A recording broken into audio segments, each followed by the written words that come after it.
So guys, let's get back to the review. So today I'll be reviewing L'Oreal Infallible Pro Matte Foundation and Powder. Each of them cost me $12.99. I got mine's at Target and I gave them $4 coupon. So basically they cost me $10. L'Oreal claims the finish is a demi-matte. It is a 24-hour foundation and the texture is lightweight, oil-free foundation, and it was launched especially for 2015. If you are looking for a foundation that provides flawless looking matte but natural skin, and look no further. The coverage of this foundation is wonderful. It says it is medium buildable.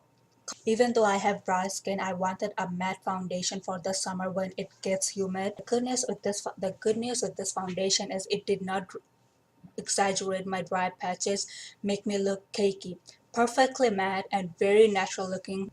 My only issue with this foundation is there seems to be a big jump in darkness. One classic ivory and 102 shell beige is definitely on the pinker side, and 103 and 104, 103 I believe is natural bug, which is my color, and 104 is golden beige. Golden beige is super yellow, like what the fuck.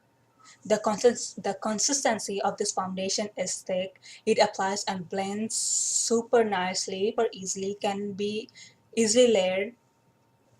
It is definitely medium coverage.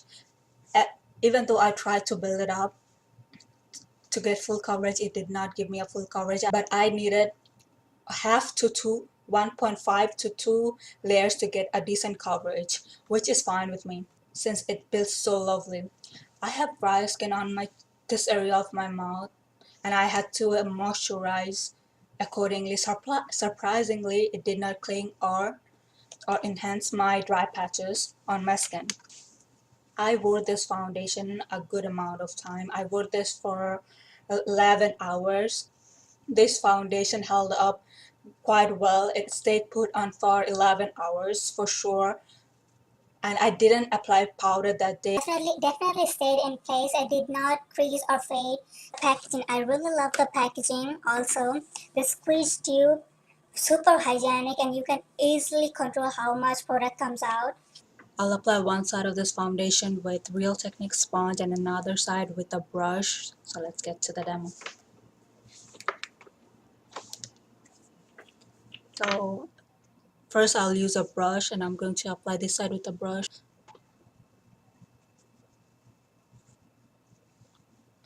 It has a smell, but it's not bad.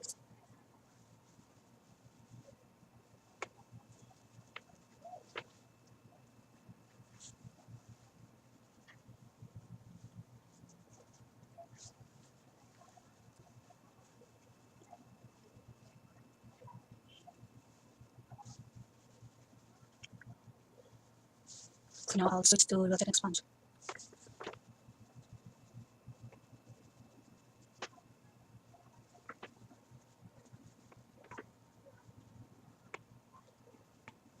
Seconds. As you can see, the consistency is very thick. Not very thick, but the consistency is thick.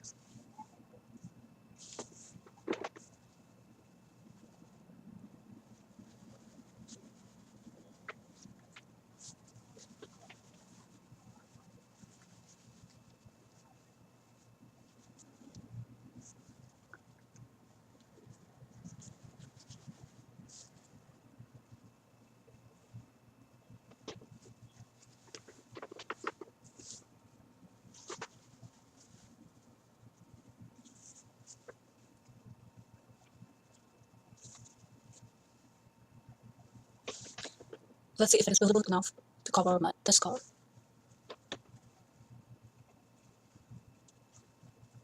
Wow, guys, did you see that? It almost covered everything.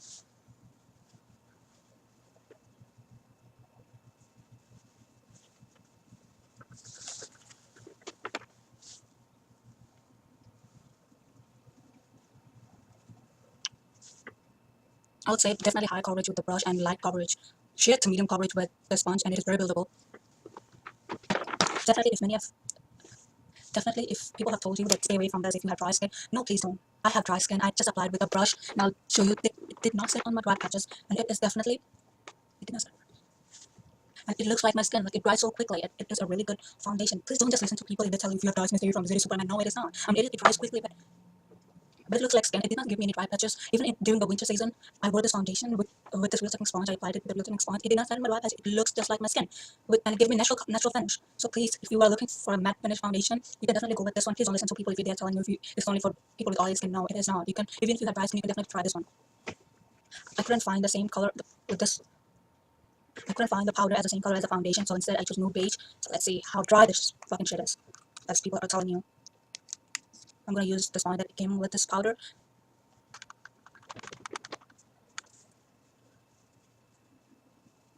If you want a maximum coverage with the powder, use a sponge instead of a brush. Brush will give you sheer coverage, and this a sponge will give you maximum coverage.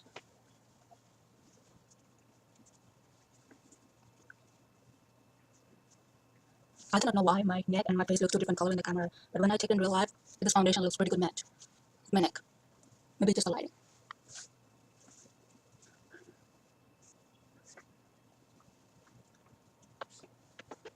Even with no, this powder is not over drying. I just apply more coverage, but it is not over drying. It will not sit on your dry patches.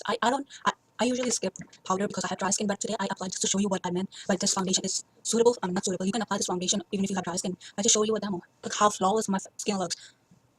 I'm just shocked how flawless my skin is. To apply this foundation, I moisturized my skin with this one, Nivea.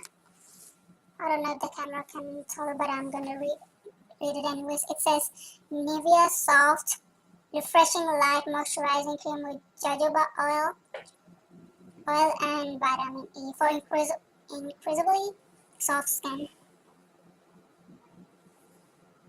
I got this at Walgreens. This one costs like $5. This is for face, body, and hands. You can apply it everywhere.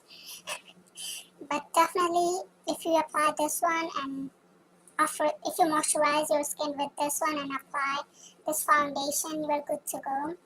Of course, I believe this will be good for all type of skin, and that is you fucking dry bitches. Overall, this foundation is a win for me.